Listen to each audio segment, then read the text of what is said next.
And welcome to another episode of the Vikingology podcast. Our guest today is none other than Eric Schumacher, author of historical fiction books about the Vikings, kind of like me. And we're going to be diving into more of the art side of the phenomenon of the Vikings. So up to now, we have talked a lot about the history. We've had historians on the show. And now we're going to shift gears a little bit like how we did with answering the question, why are the Vikings so popular? And now we're going to get into more of the popular culture, how Vikings figure in literature, modern media, etc. So to start us off, Eric, welcome to the show. Why Thank don't you you tell very us a much. little bit about your work and how you started down this path of exploring the Viking Age through fiction? Yeah, it's been a long road. First and foremost, thank you very much for having me on. I feel sort of honored and humbled to be in the midst of a lot of historians and fascinating guests. So thank you. And yeah, I mean, just in terms of my own experience with Vikings, I think it started a long time ago when I was in elementary school. Um, I don't know if you've played Dungeons and Dragons, but I was a big fan of Dungeons and Dragons back in the day. And my brother liked to go on adventures. He was older than me, but he didn't like putting together the actual adventures. So I was the storyteller and the dungeon master. And that sort of segued into reading a lot of Tolkien. And in Tolkien, you've got, Boromir and Faramir and some fascinating characters who are quote unquote barbarians, I guess. Humanoid characters, but you also had dwarves with runes and elves and the elven characters and language. So all of that got me interested in medieval history. And from there, kind of segued into Vikings, just because Vikings were a fascinating group of people that did a lot of really interesting things, not only from their ship technology, but, their exploration, their successes, their failures, just how close we actually came to speaking Old Norse across the world. I mean, if you think about how close they actually came to taking over all of England in the time, in that time period, it was pretty fascinating to me. And so I just dove in deeper and deeper. And, I think that's where it stems from. And I haven't, that allure, that sort of love for Vikings hasn't really abated. I love it. You can always So find something new there. I can always find something new. I mean, there's new research coming out all the time. So, I mean, just recently when I was writing actually Sigurd's Swords, which is the second in my most recent series, I came across research that talked about giant tar pits that they found in Sweden. And the tar production was actually being done on sort of this industrial scale, which they hadn't known before. But, once you start thinking about that, you start thinking about, well, of course, I mean, that must have been the case, right? Because the fleets that, ended up being, put into the water by these kings were massive fleets for the time. And I actually wrote a blog post just on what it took to create one Viking ship. Just if you think about all the timber and all of the wool and all of the tar and, all the steel and metal, it was pretty phenomenal, right? I mean, it took years of production, and then there's hundreds and hundreds of these, right? So it had to have happened on an industrial scale. So just running across things like that, I definitely go down rabbit holes and, find myself just getting more and more fascinated by all of that. I think it's interesting that you mentioned starting with D&D, right? And that fantasy realm that draws a lot of its inspiration from the history side of things. Our conversation with Judith Yesh revealed that she had started with Lord of the Rings. Yeah. And I arguably I started with the Lord of the Rings, right?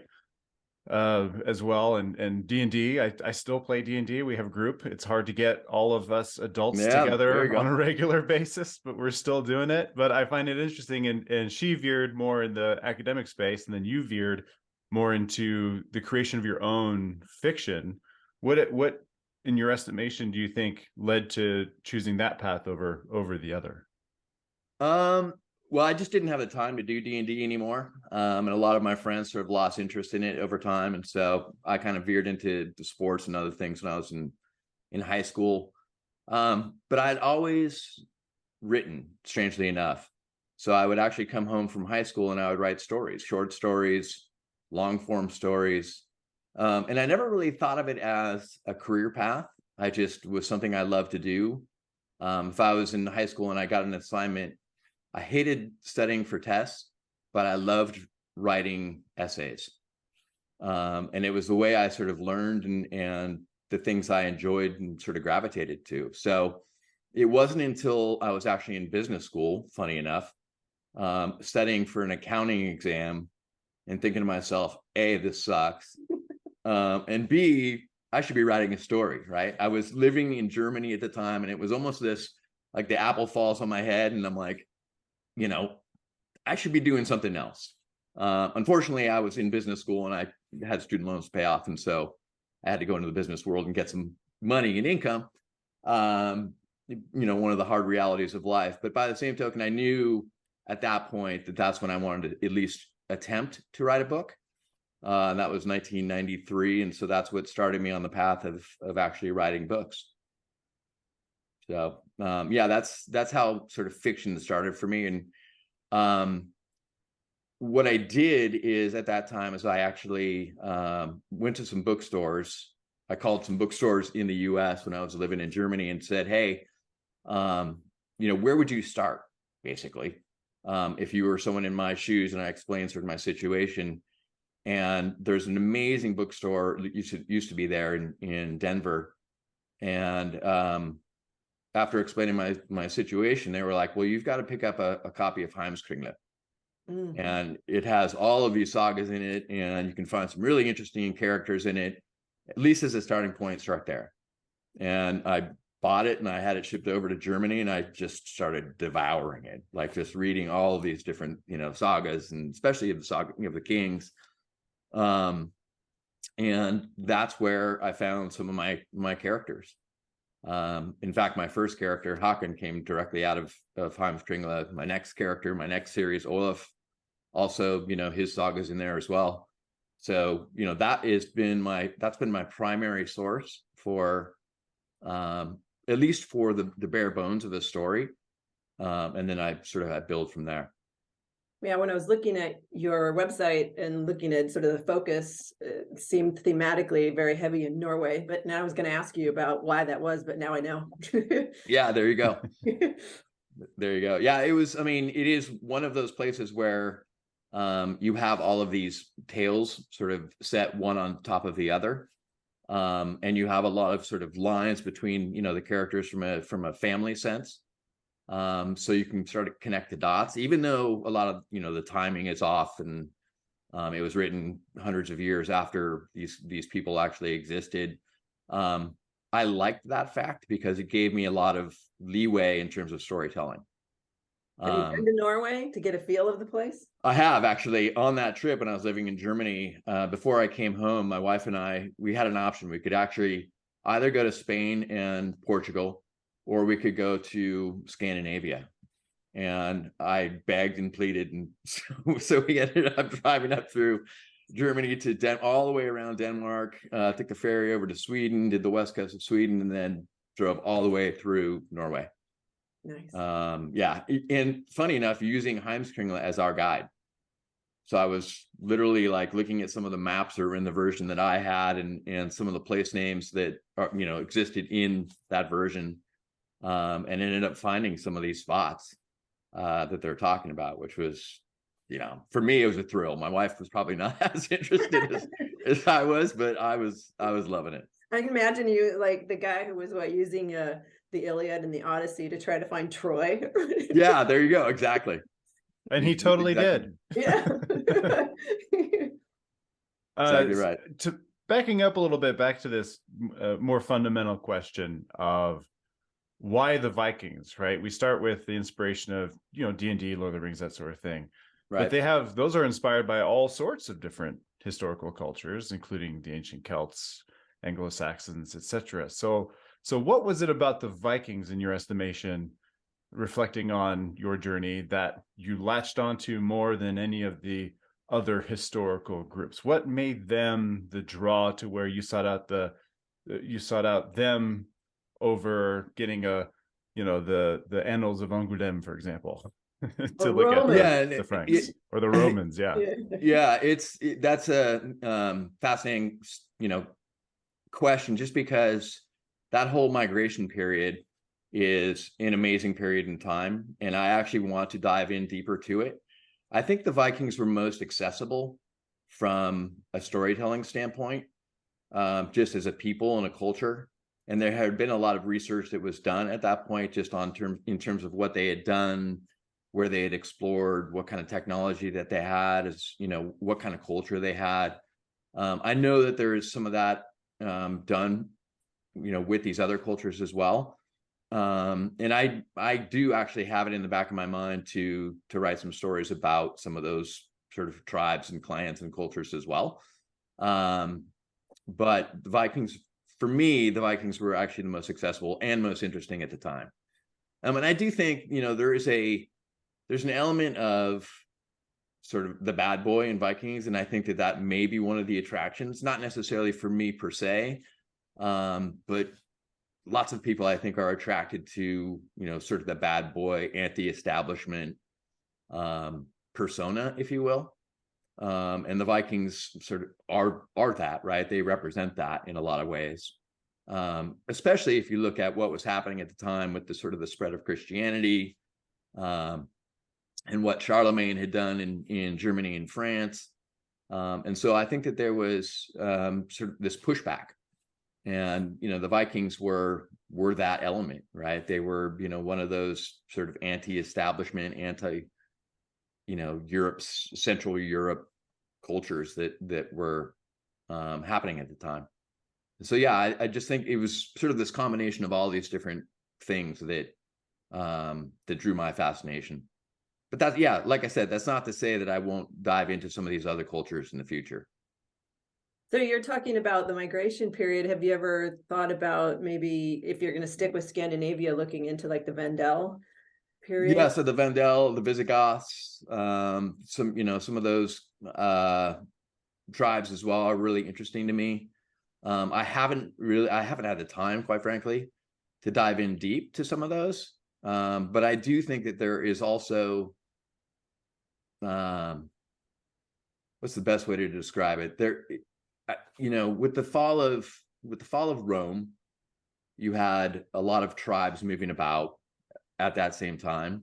And one of the questions in the back of my mind has always been what brought about that fall of Rome, what was happening at the time, who were the elements, or what were the elements that were actually driving that fall? Was it as much internal as it was external from this push in the migration period? So those questions have always stuck with me. And I think, I want to explore that eventually. Like I said, I just haven't had the time to sort of dive in deep.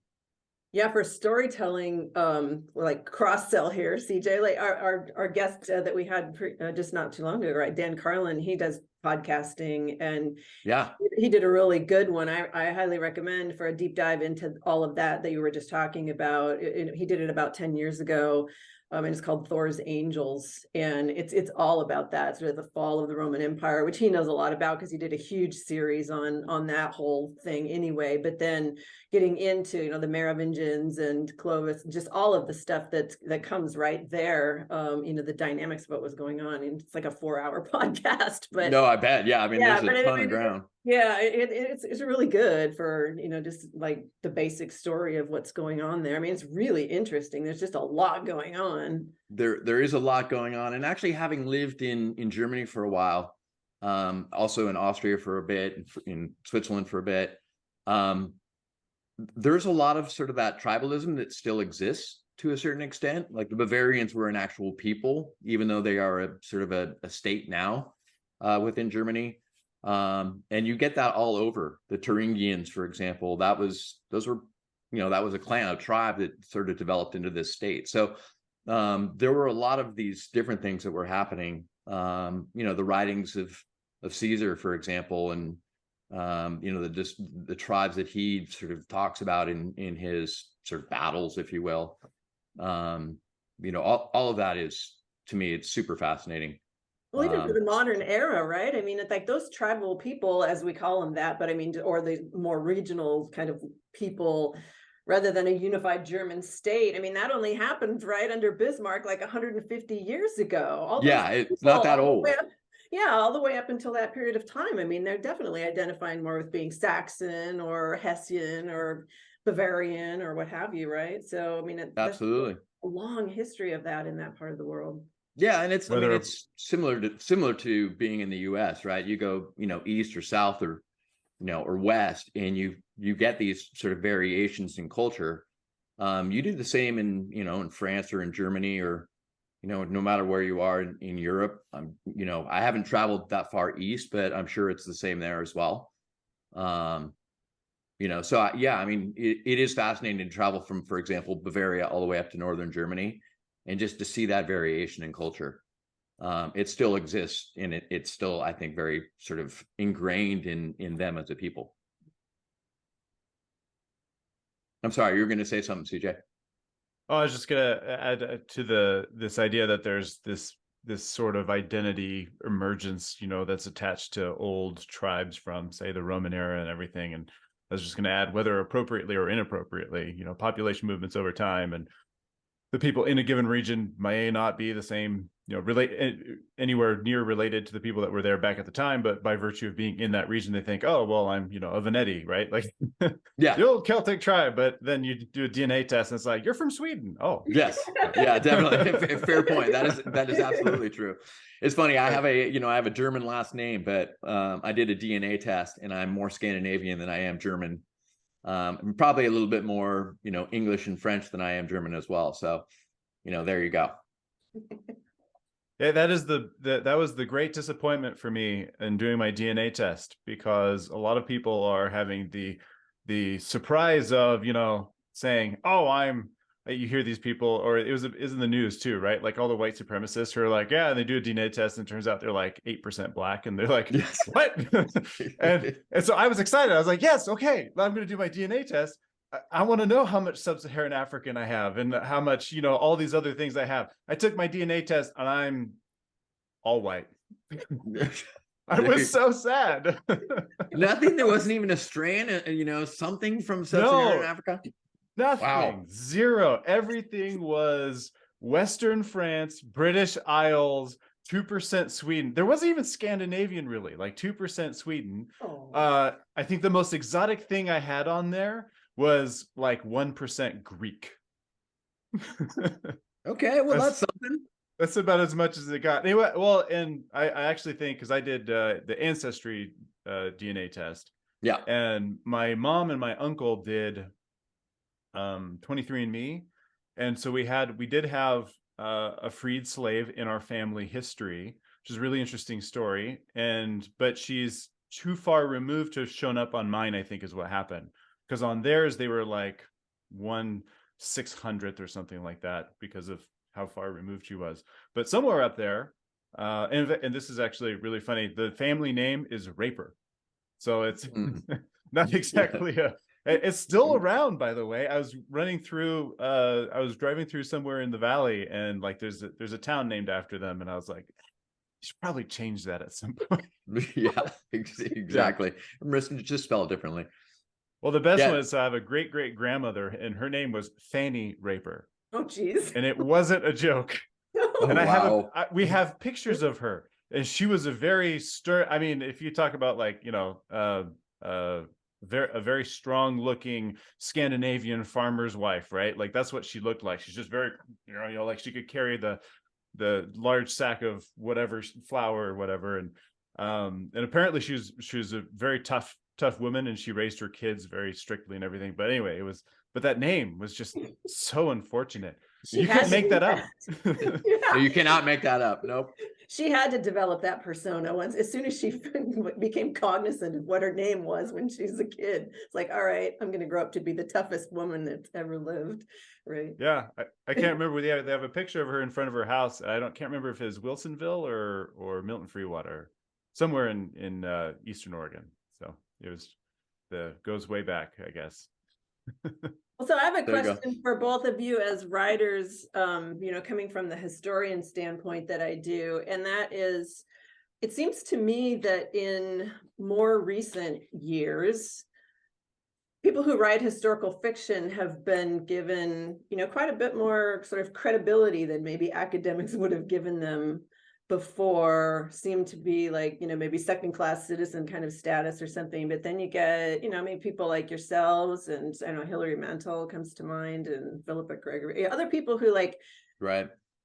Ken Follett, whatever, that really do the deep dive on the research that actually makes the backdrop, credible as history. And I mean, it's just sort of interesting to me, kind of wondering what you think about that, because it kind of reminds me, at least in the Viking Age context, of, what people argue about with the sagas, is it history or are they stories, and I think the way that you all have been able to kind of, mash that together in more recent years to have it be actually credible history that's just got, this nice story to it. I don't know. What do you think about that?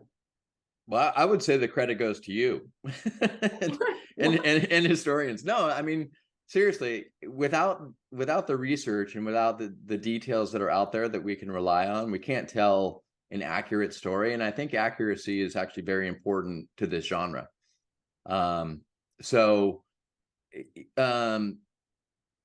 I could tell, I mean, for example, like with the stories of Håkon or Olaf, there are a lot of details that are still kind of shrouded in the mist of time, right? There's been a ton of research done, but, it's been hard to pinpoint, for example, the exact chronology of, the characters and what their family members may have been, may not have been. But we knew roughly what they ate. We knew how a ship was made. We knew what vegetables they grew. We knew what the halls looked like. So without the research that had been done in those areas, that general research, I mean, it has to be right. Otherwise, you throw someone out of the story. And, just actually referring back to Bernard Cornwell, and, one of his sort of key tenets is tell a good story first, right? Well, that's true, but you also have to sort of temper that with the research that's out there. If you tell a good story, but you've got some of the facts that are basic facts wrong, anyone that's reading this genre, I think, will be thrown out of the story almost instantly, and your credibility as an author will go downhill. So what are they looking for primarily? Are they looking for history, or are they looking for a story, or is it equal? Well, I mean, I've had both, but I mean, I think first and foremost, my goal is to actually write a good story that is enjoyable for the reader to read. But my readers are sort of minor historians. So they will call, they may not know all the details, but I've been called out on various things that I've actually had to go back and correct in early drafts of my books before I put them out to the public. Had a vegetable wrong in the Roos area, or a fish that didn't exist at the time, or whatever it was. You know what I mean? Like I'll get called out on that, and rightfully so. Just because it was inaccurate research, or I took a leap of faith thinking that something existed that didn't. And so again, I think the historical research has been done by historians, and all the studies have been done help us tremendously. And so I think the credit goes to you to help us write a good story, with our goal being good story first and making sure that the history is right. Does that make sense? You're welcome.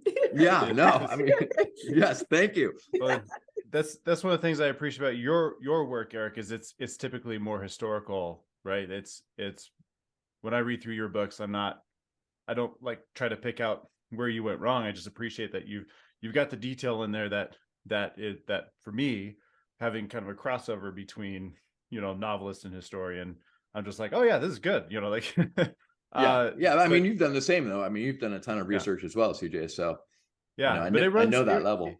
It runs the gamut though, because the 2017 roundtable I did in Leeds, where we talked about how historical should historical fiction be, and one of the reasons I was there was because I had been identified as somebody who really toes the line. Right, when I outline a book, I look at the dates and events first, and I go, okay, how can I fit the story in here while also fitting a good story structure, right?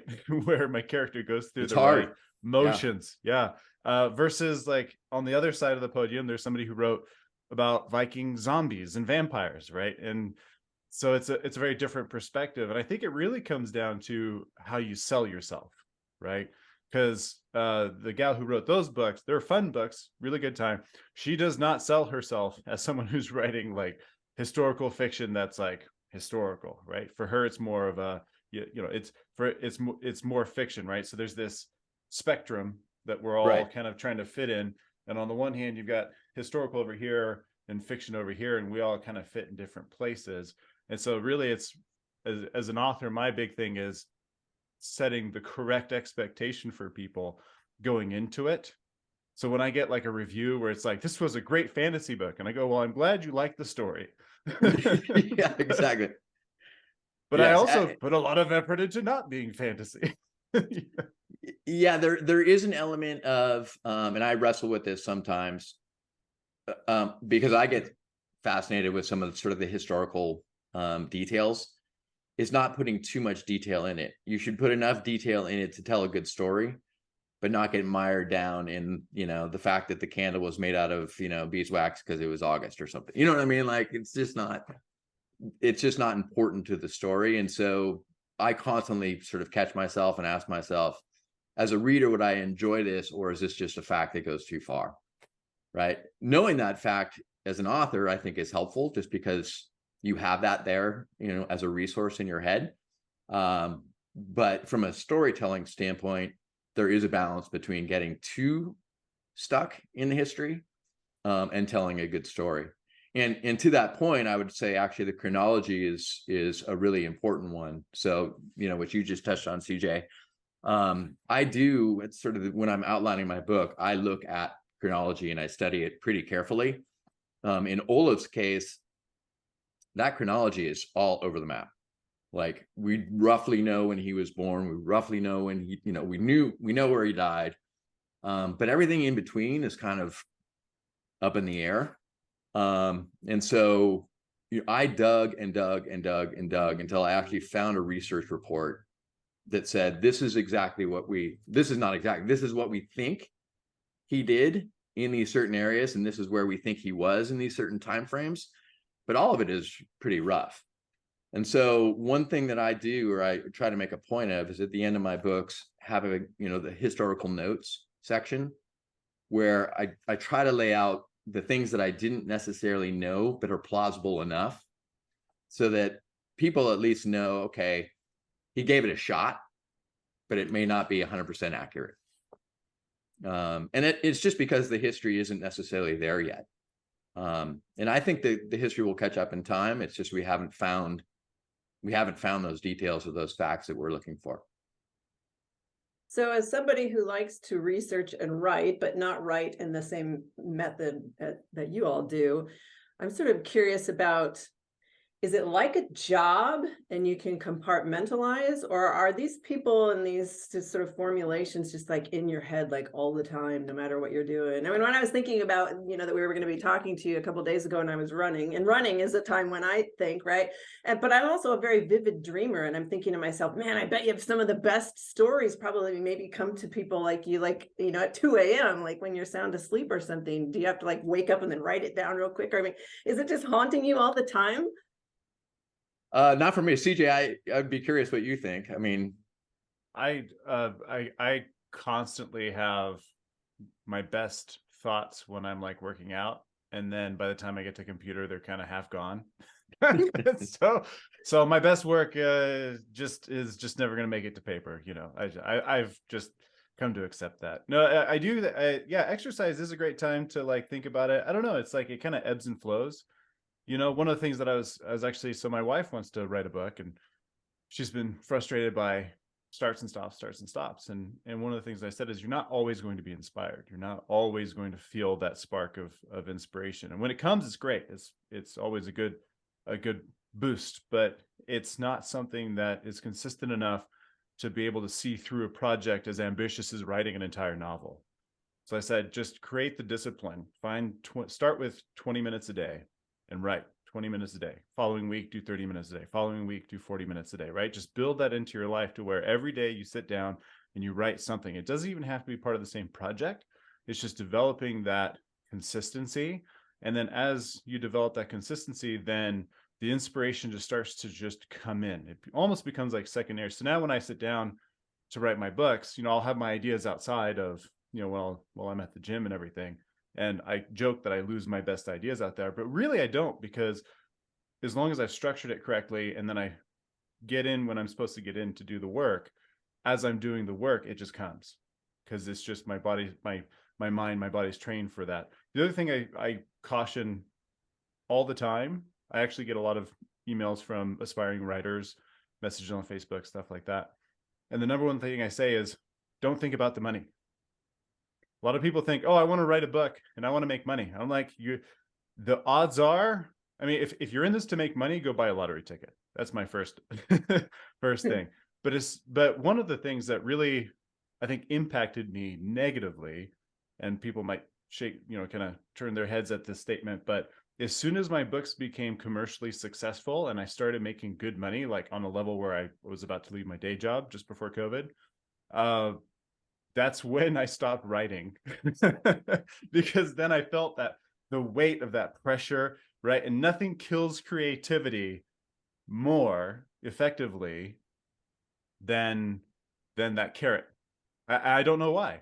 And in fact, in my day job, because now I still have a day job because COVID did a number on my book sales, but we can circle back to that. But when I think about my day job and how to motivate people, right? I think through carefully about that experience, and then like, oh, is this a creative job, or is it, if it's a creative job, how do I motivate this person? Because I know if I dangle a carrot, it might stifle their creativity, right? It's kind of that awareness. So through that experience, it's interesting how that, I just went way off on a different tangent there. No. It's all part of it. Yeah, it's all part and parcel. Everyone is different, creativity is different things to different people. For me, I have a day job and I work on my computer pretty much most of the day, but I have a writing app that I keep open. And so when ideas strike me, which is throughout the day, I'll just jump over into that app and I'll jot down the note for later. But I don't have the opportunity to write every day, nor do I think I want to. I actually write on Fridays and I write on Sundays, and I have a big chunk of time that I use to write in. And it's part of, for me, what works is the anticipation of writing, so that when I actually do get to that, those chunks of time, I'm like jazzed, I'm ready to roll. Doesn't always work that way. Like sometimes I'm like super jazzed and I sit down and I'm staring at a blank page for 2 of the 4 hours that I have, right? But at least I have that chunk of time and I use it, to the best of my ability. And, to CJ's point, sometimes you're in the flow and sometimes, you can bang out, 5 pages, 10 pages, and sometimes you're not. And you sit there and struggle and you get like a paragraph down, right? Or at least that is, in my case, that's what happens sometimes. But that's okay. So I don't put any structure on myself to say, I've got to write for 20 minutes a day, or I don't say, I've got to write 2,500 words a day or whatever. I mean, there's authors that do that and that works for them and that's great. I personally think that my writing gets stiff if I have that kind of structure, because I'm actually forcing myself to get words on a page, and those words could just be, horrible, and I'm going to have to start all over again the next day. So I'd rather just actually write a paragraph of moderately decent work rather than, putting the structure on myself of, I've got to get 4 pages down. And then, again, when inspiration strikes, I'll jam out 5 pages or 10 pages and, I find myself in the flow, and I'm really, really sad when, the 4 hours of my writing time is up. And or that 4 hours just goes by like that. I'm completely sort of in the moment. I'm visualizing sort of everything I'm writing, having a ball with it. And I'm completely unaware of time. So Well, that brings to mind then something else that's kind of related to it as far as process goes, and especially with, well, just the nature of stories, obviously, right? Where there's, beginnings, middles, and ends and things like that. But then also with history because of chronology, and we tend to think in sort of that linear kind of chronology. I mean, even when I'm doing research and writing things, it's like, it's all swirling. It's just in my head, and I'm picking up pieces of information as I'm doing research and whatever, and they're just all up there as bits. And then all of a sudden, whatever, I don't even know what'll trigger it, but then I'll be like, nope, today's the day. And then it's just like this mass vomit of words onto a page, right? But then it's all just, there's like these fractured bits that don't necessarily have a timeline or a continuity. And then for me, it's like assembling puzzle pieces, right, to make a coherent whole.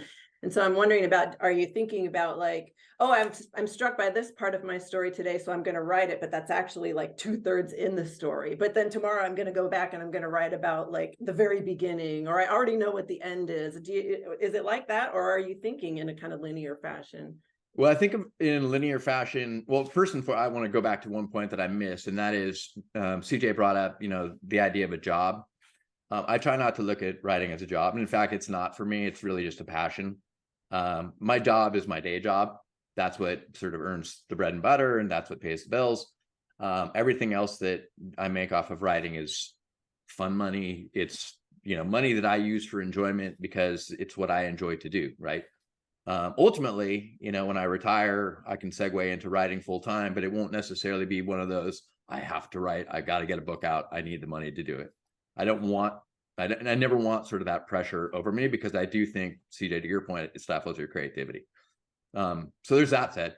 Going back to your question about sort of story structure, the structure exists in an outline form, which is pretty loose for me, but it is linear in fashion, with a beginning, middle, and end, with the story sort of building to a climax and then and beyond. But when I write, I can't write all over the place. Like, I have to write in that linear fashion. I have to follow the outline, because as I'm writing, sometimes things will occur to me that aren't going to work for later in the outline, and I have to shift things around. Or character idea comes to me, or sometimes your characters actually develop their own characteristics. So they'll say something in a dialogue and it's right, but it actually changes what you're going to write in the actual chapter. You're like, crap, like, I didn't expect that, but you're like, that is so what that character would say. And so it changes things, and you've got to adapt.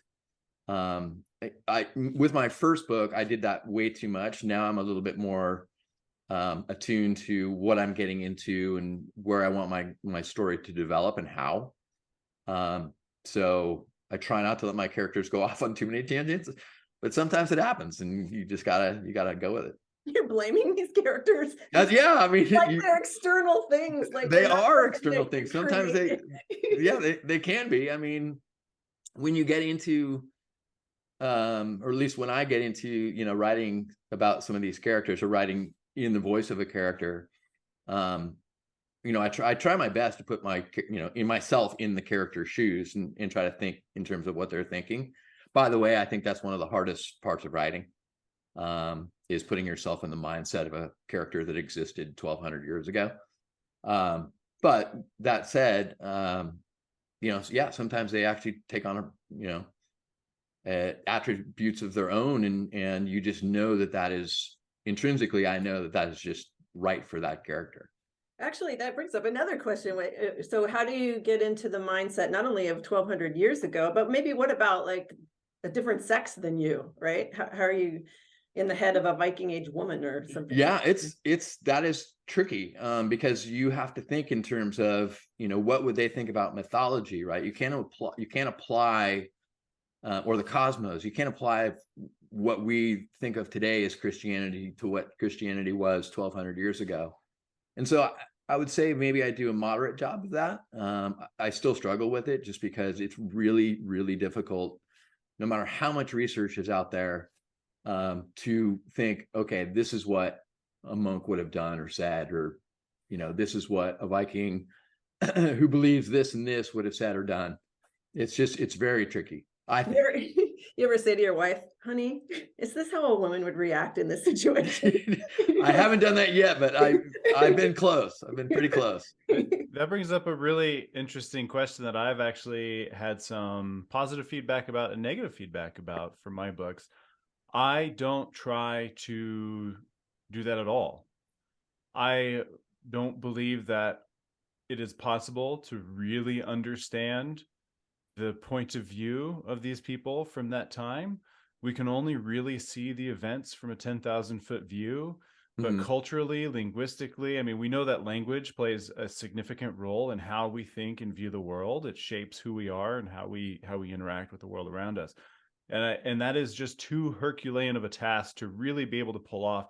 And even if I were able to pull it off, the people in my stories would end up so different than who we are today that it would completely alienate them as readers. They wouldn't be able to identify themselves in the story. And so then I wouldn't be writing a good story. And I have a really good example of what happens when creators, and this can be novels, movies, etc., try to do that to an extreme degree. And it's that movie The Northman, where they try so hard to be authentic with, like, you know, and the people in the film were so foreign to us. We couldn't identify with them, and we couldn't follow what I like to call the narrative it's just called the narrative motivation. Like, I couldn't identify with Emleth or any of the other characters in the film. And maybe historically it's the most authentic representation we can come up with, but everybody panned the movie because it was like, oh, it sucked.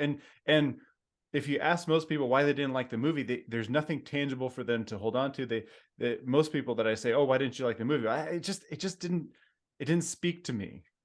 And that's because the characters were completely unrelatable. So with my books, I have been criticized where people will say, well, it's not, you know, somebody mentioned that, like, my main character talks like he's, you know, coming out of rehab in Palo Alto. And I was like, I mean, yeah, because that is relevant to our modern experience. And I want my readers to be able to see themselves in this character and understand the change that he's going through. Right. So I'm speaking, so when I write my historical fiction, I am speaking modern human development stories, human growth stories, but in a context in the past. And when you think about how I got into this whole thing in the first place, was I started as a school teacher. I wanted to, like, get kids interested in the past. And how do you do that? Well, you present it in a way that they can identify with. And so, yeah, my character might sound like he's coming out of rehab in Palo Alto, but people can latch on to that. And then they'll start reading the story and say, oh, this is a really interesting time and place. And if I can get a couple of people, even just one, to start researching the real, or come to the podcast and learn the real history as a result of that, and enrich their lives by learning history, which you and I, Terry, have talked a lot about the value of that, then it's a win. It's a total win all around. Oh, you're such a historian in your heart. You're a historian who happens to be a writer. True. Yeah, it's a really good point. My very, you know, first book, God's Hammer, I think I gave it, well, let's put it this way. The story is about, it starts with Haakon when he was 13, 14. It starts with he's 8, but basically sort of the story takes off when he's 13 or 14. And he's been raised in this Christian court, and he's going back to Norway, which is a pagan land at that time. And a lot of readers, he was polarizing for a lot of readers, primarily because they thought either he was sort of over the top Christian, and they just didn't like that. He wasn't nuanced enough. Let's put it that way. And I felt like what I try to do is I try to make him sort of this idealistic 14-year-old boy, because as a 14-year-old boy, things are pretty black and white. They're not necessarily, you don't see a whole lot of gray at that, you know, time in your life, right? Things, you get tempered over time and you know, see a lot more gray as you get older. And so readers ended up being in one camp or the other. They either identified with it or they didn't identify with it. And as a result, 50% of the readers kind of dropped off, and the other 50% ended up reading books 2 and 3. So, you know, it is the way things go. But by the same token, I've just tried to create characters that people identify with, to your point, CJ. But I still try to figure out what that mindset would be in that day and age, to help them make their decisions in life or action or whatever it is. And I think Bernard Cornwell does a very good job of that. Just in terms of figuring out like what a character's decision making might look like in that time frame versus applying sort of the modern sensibilities to it. So yeah, I mean, it's always, like I said, it is I think the trickiest part of writing. I still find it super tricky. I don't want to, I by any stretch, I don't think I'll ever be able to really effectively say this is what someone 1200 years ago would think, and this is a decision he or she would make as a result of that. So I've now sort of landed in that spot of, is this character, do I have sympathy for this character or empathy because I've been through something similar? Is this a story that I can relate to and identify with, and draw readers in that way? I've probably done a more effective job of that, I think, in the second series than the first, quite frankly. But first one was my first book's out of the gate, and the readers, like I said, have come along over time, and so I hope to continue that going into the future. I think it's a very good reflection of the tension that even exists with history as a profession and a discipline, of the idea of, are there these common things that we do just because we're humans, no matter where we are in time and place, and ways we respond to certain things or what have you, or does historical context matter? And we can't really know, even though we're humans and Vikings were humans 1200 years ago, but because they lived in such an utterly different world that we just we can't know it. Or as there's a basis for which we can know it because we're all still human beings, right? It's like, yeah, there is that balance for sure. But if you read some of the sagas and you see sort of the decisions that some of the characters in the sagas make, modern people wouldn't necessarily make those decisions, right? Like just some of the things that they do for retribution, or that person stole my sheep, so I'm going to go kill his wife, or whatever whatever it is. Although the idea of retribution, though, it's just the mechanism for how you play it out is different, but the idea of getting revenge is still the same, right? That is absolutely right. Yeah, so it's to a certain extent, I think the readers have to identify with what the thing is. If it's revenge, what that looks like and how it plays out is, I think will vary with time. So I just wanted to add I have two things. One of them I'm extremely excited about, and Terry just brought it up, and I'm going to dive into it and get a little too excited. So get ready for that. But just to circle back to one of the things that you mentioned, Eric, for your book Hakon. So disclaimer for our viewers, I have read all of Eric's works and I'm a fan, so I'm biased. Thank you. But also the character Hakon, actually, when you're talking about that, how there's a 50-50, people thought he was relatable. I thought he was very relatable in his faults. I thought you did a very good job of showing his narrative motivation of having kind of this outward, I'm a Christian, but then he would act contrary to that in certain respects, right? But it was so subtle that like it was very human, right? Because I think I'm at fault sometimes in my writing of making it too obvious, right? Yeah. And you added that subtlety, so maybe I don't know about the 50-50. I imagine, I thought it was very well done. So. I'm self-critical, obviously, right? It's my work, and I've it's never finished. Right, it's never finished, it's never quite done, but yeah. Well, go ahead. Sorry, you were going to finish the thought. I was going to go on to Terry's thing. You go ahead and finish your thought. Oh, I was just going to say that, it may not be 50-50 split, but, a lot of people sort of just didn't relate to sort of the Christianity that exists within Hakon as a character in the first book. They related more in the second and third books. But what I tried to do in the first book was sort of that balance between Hakon as a character and a Christian boy going into a pagan land and wrestling with what should I do as a ruler, of this realm versus what do I want to do as a person given how I was raised. And I think that was, that must have been a hard choice for Håkon at the time. I can't imagine it wouldn't have been, in particular, because he had all of these advisors, in particular, Sigurd, who is his main advisor, who had been a ruler of his realm in Trondheim for, many years at that point. And so, he had his own mindset of what he wanted to achieve, and is probably dumping some of that on Håkon. And so Håkon's got to wrestle with do I follow what Sigurd is telling me? Do I do my own thing, given my own background and upbringing?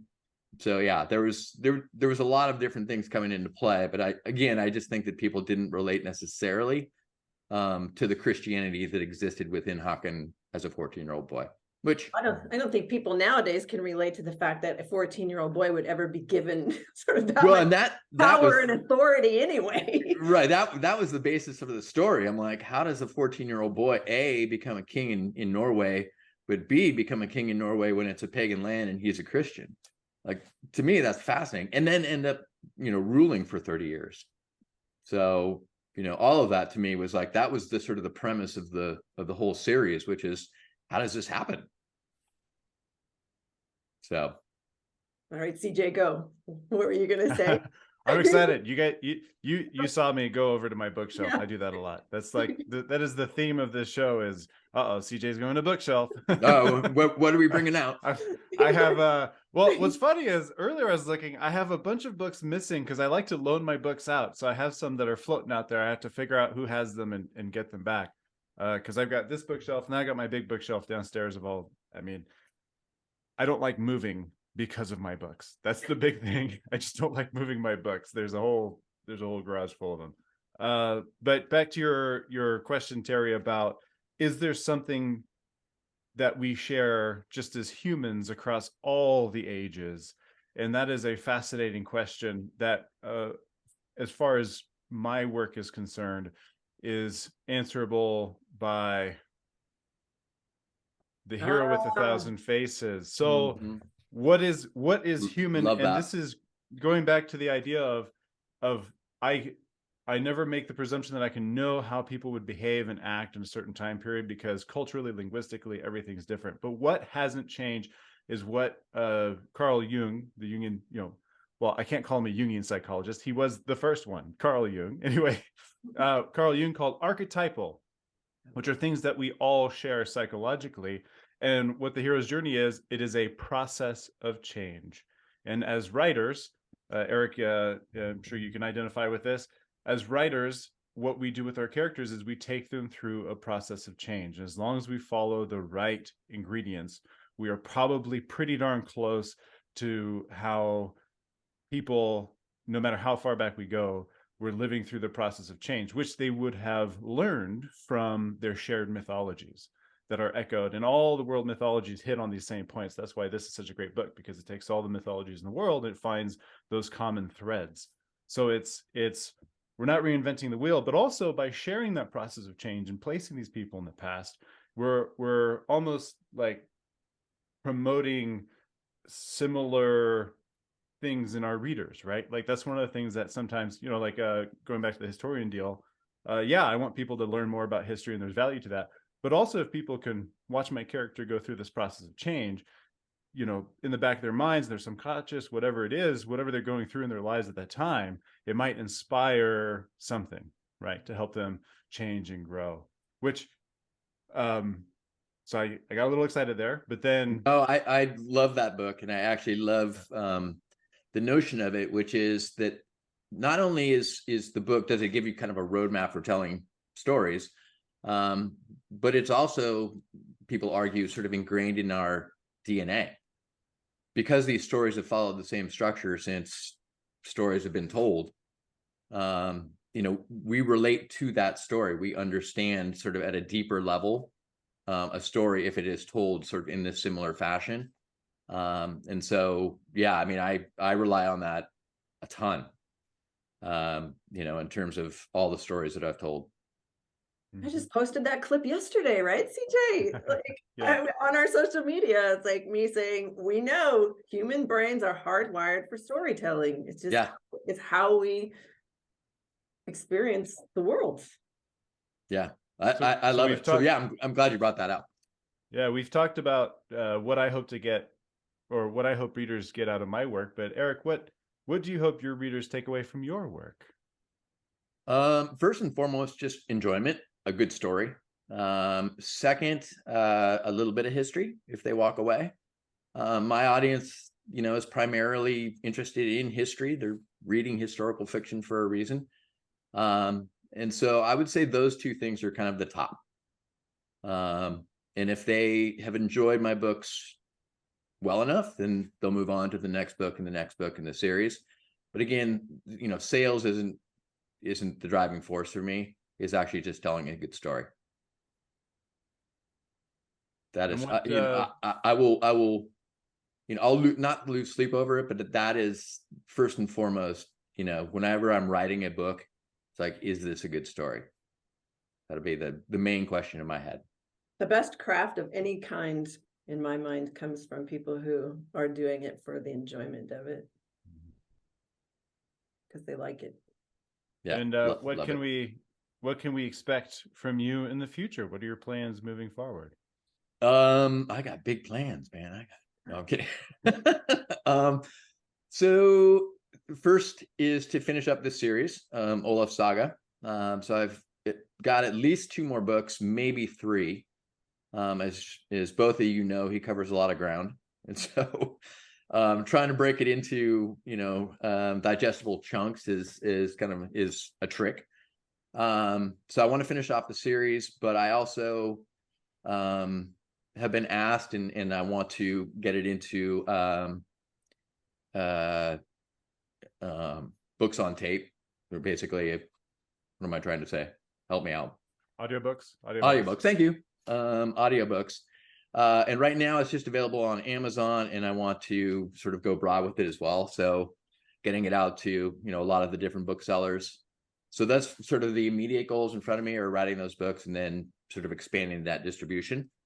And then it's, talking about other things in research and whether or not I actually move on to more Viking stories, or whether or not I actually dive into other histories. I'm not sure yet.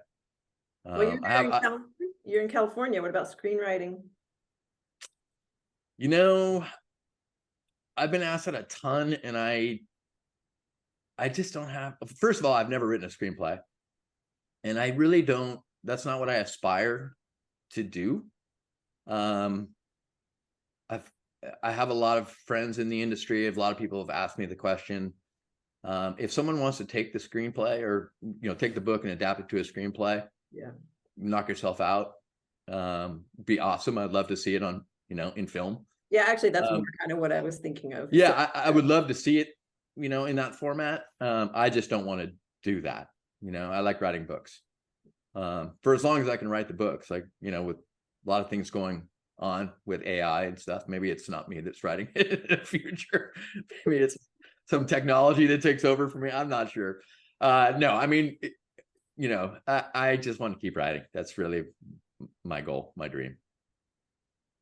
I feel like writing a novel is irreplaceable. I've played around with Chat GPT and tried to see what it says, and what it puts out is just it's comical. I think to the untrained eye, it might be like, oh, this is pretty good, but you read it, you're like, however,